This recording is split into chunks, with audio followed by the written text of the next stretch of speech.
Hoje vamos ler do versículo 24 ao 31 do capítulo 20 do Evangelho de João. Ora, Tomé, um dos 12, chamado Dídimo, não estava com eles quando veio Jesus. E disseram-lhe, pois, os outros discípulos: Vimos o Senhor. Mas ele disse-lhes: Se eu não vir o sinal dos cravos em suas mãos, e não puser o dedo no lugar dos cravos, e não puser a minha mão no seu lado, de maneira nenhuma o crerei.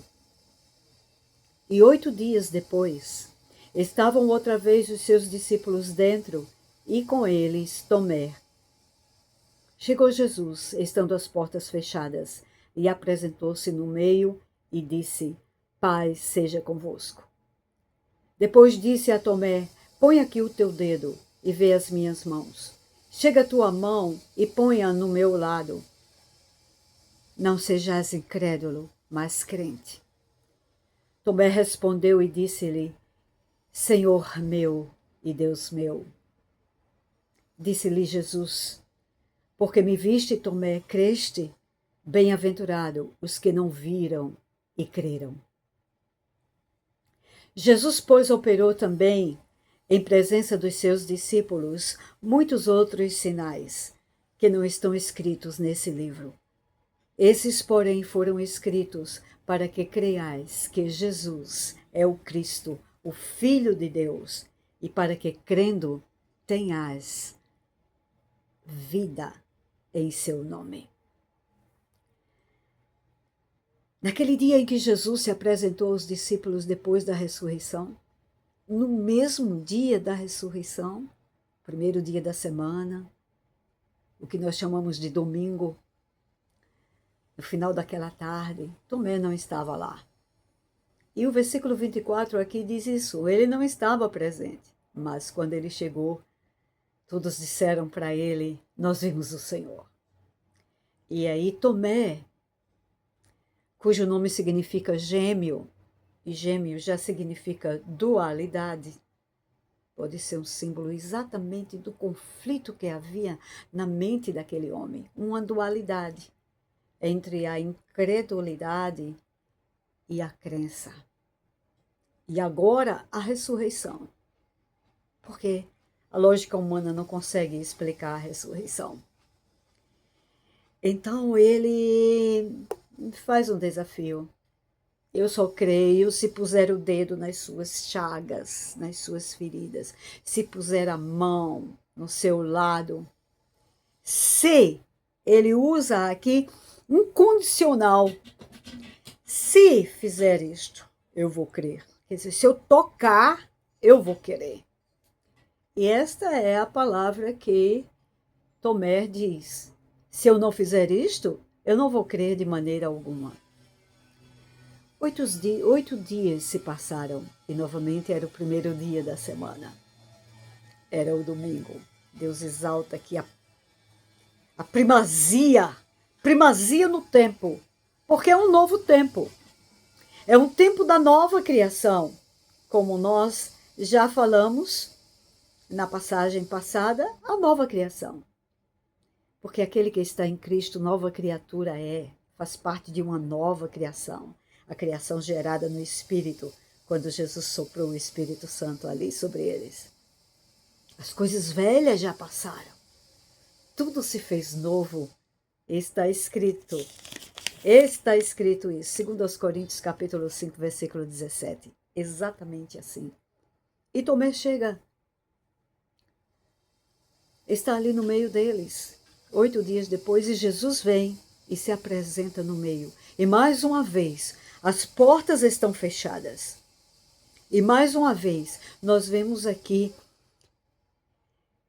que não há obstáculo físico para um corpo glorificado, o corpo de Cristo.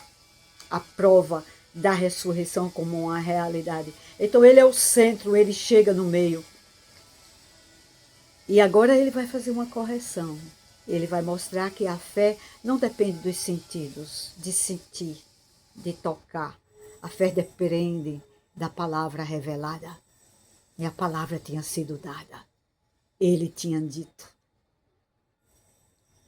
que o templo, que era o corpo dele, iria ser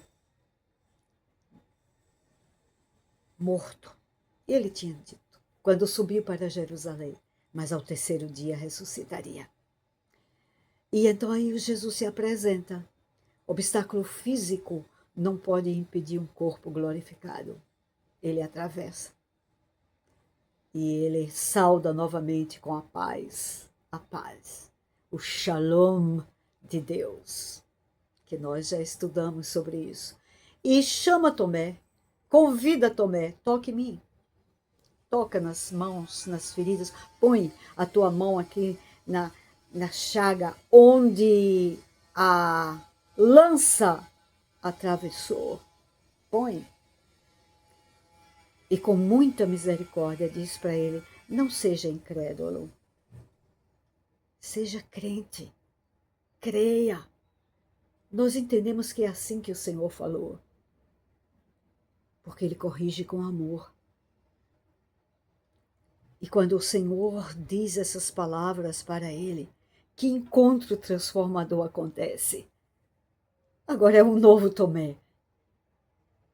Ele toca. Então há um corpo ali. Há um corpo que pode ser tocado. Corpo.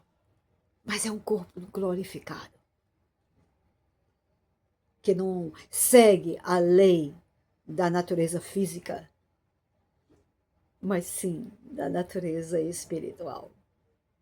Porque é um corpo de glória. Um corpo glorificado. E então essa transformação foi tão grande. 3 coisas nós queremos exaltar aqui nessa transformação. Porque há uma rendição, há uma confissão e uma adoração. É o que acontece exatamente quando Tomé dá a resposta. A resposta dele é a resposta que Deus espera de cada um de nós. Ele diz, Senhor meu e Deus meu. Há uma rendição ao senhorio de Cristo. Primeira parte aqui, rendição. Há uma confissão com os lábios da fé confessada. Os lábios confessam porque crê no coração.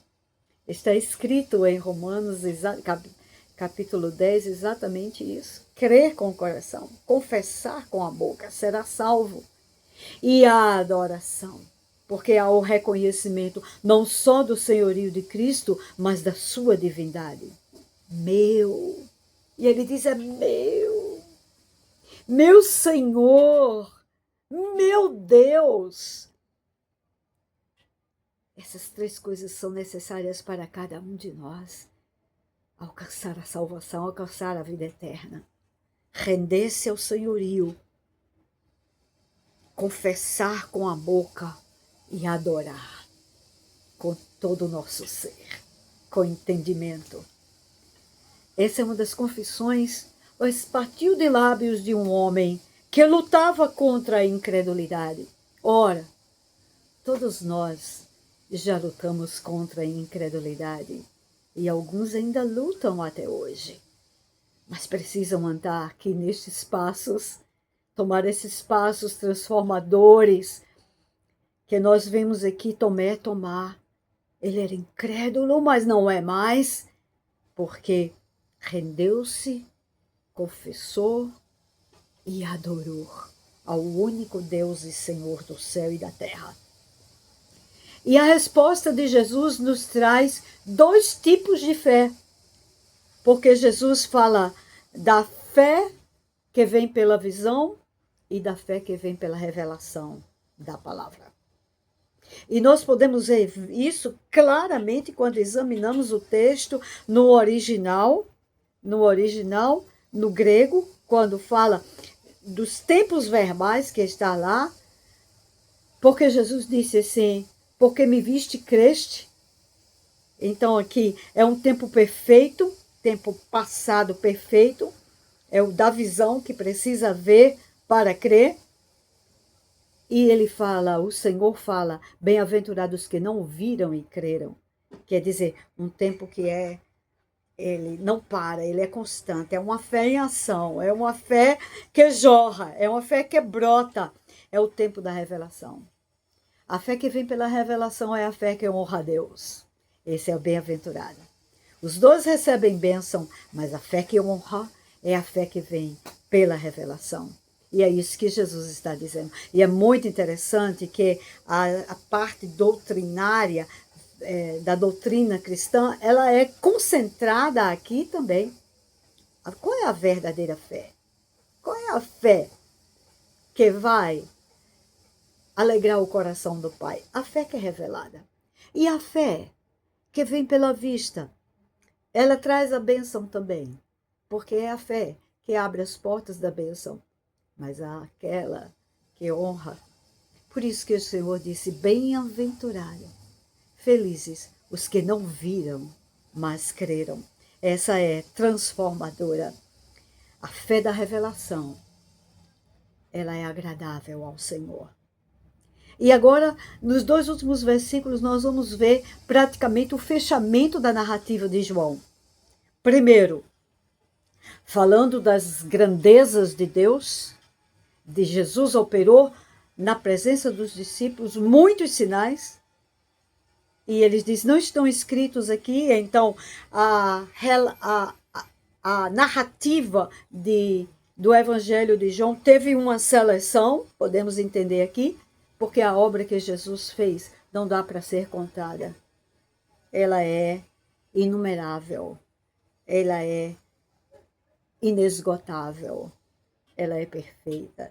E aí João diz assim, os outros sinais foram feitos, não estão escritos aqui, houve uma seleção, selecionou-se. A obra é inesgotável, mas a testemunha é fiel e é poderoso. O que está escrito é poderoso para trazer salvação, para trazer o que aconteceu com Tomé, rendição. E o estabelecimento do verdadeiro discípulo, a formação do verdadeiro discípulo, do adorador. O discípulo que está aos pés, que está entregue, completamente entregue. E o versículo 31 fala do propósito do livro. Nós já mencionamos esse versículo lá no início, quando começamos a falar de uma maneira geral sobre o Evangelho de João. E aqui está, nesse versículo 31, nós encontramos o propósito em duas maneiras de dizer, ou melhor, duas linhas do propósito. Primeira linha o Evangelho de João foi escrito para que se creia que Jesus é o Cristo, é o Filho de Deus. Primeiro. Segundo, para que recebamos a consequência desta fé, que é, crendo, tenhas vida no seu nome. Então, primeiro, crer que Jesus é Deus, ele é o Filho de Deus, ele é Deus, e a consequência, segundo, ter vida eterna, e vida eterna somente em Cristo Jesus.